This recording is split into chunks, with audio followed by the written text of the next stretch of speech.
Imaginez que vous puissiez entrer dans l'esprit de n'importe qui, découvrir ses pensées les plus profondes, ses secrets, ses doutes.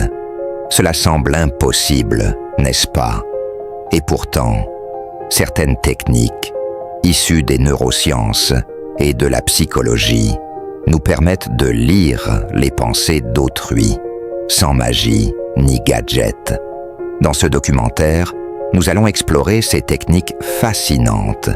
N'oubliez pas de vous abonner pour découvrir les secrets cachés de l'esprit humain. La lecture des pensées n'est pas une question de télépathie, mais d'observation.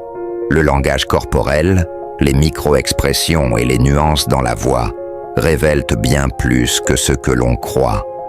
Mais attention, ce n'est pas une compétence magique.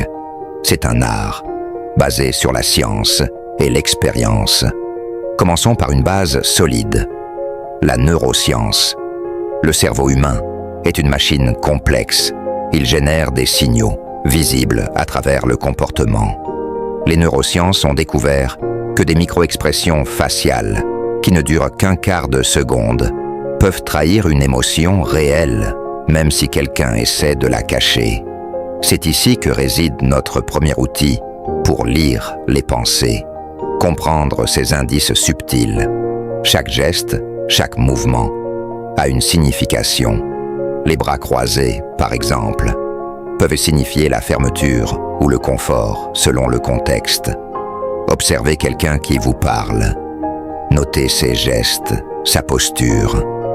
Plus vous pratiquez, plus vous pourrez repérer les contradictions entre ce qui est dit et ce qui est exprimé physiquement. Un exemple, imaginez une personne qui dit être détendue, mais dont les pieds sont dirigés vers la sortie. Que vous dit son corps à propos de ses vraies intentions? Ces minuscules mouvements faciaux sont universels. Que vous soyez à Paris ou à Tokyo, une expression de peur ou de joie sera la même. Prenez l'exemple du sourire. Un vrai sourire engage les muscles autour des yeux. Si les yeux restent immobiles, le sourire est probablement faux.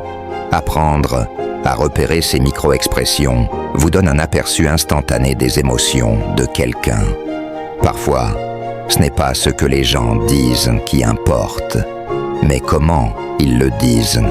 Une pause inhabituelle, un ton qui monte en fin de phrase, ou l'utilisation excessive de mots comme « honnêtement » ou « franchement » peuvent indiquer qu'une personne cache quelque chose. Les mots sont des fenêtres sur l'esprit, mais il faut savoir écouter. Les gens ne pensent pas de manière parfaitement rationnelle. Les biais cognitifs, ces raccourcis mentaux que nous utilisons, révèlent beaucoup sur notre état d'esprit. Par exemple, le biais de confirmation pousse quelqu'un à chercher des informations qui confirment ses croyances. Repérez ces biais et vous comprendrez non seulement ce que quelqu'un pense, mais pourquoi il le pense. Prenons un cas pratique. Vous êtes en réunion et un collègue semble hésiter sur une décision. En observant son comportement, un regard qui se détourne, un silence prolongé, vous pourriez conclure qu'il n'est pas convaincu. Posez-lui une question ouverte. Qu'est-ce qui te retient?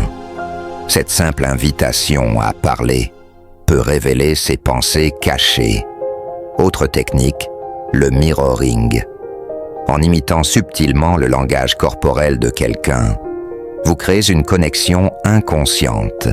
Cette méthode est souvent utilisée en négociation pour établir un climat de confiance.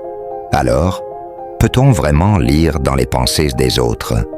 Pas dans le sens mystique, mais en combinant observation, empathie et analyse, on peut comprendre les émotions et intentions cachées. Ces techniques demandent de la pratique, mais elles sont accessibles à tous. Et voici la clé, être attentif, car, comme le disait Sherlock Holmes, vous voyez, mais vous n'observez pas. N'oubliez pas de vous abonner pour découvrir les secrets cachés de l'esprit humain.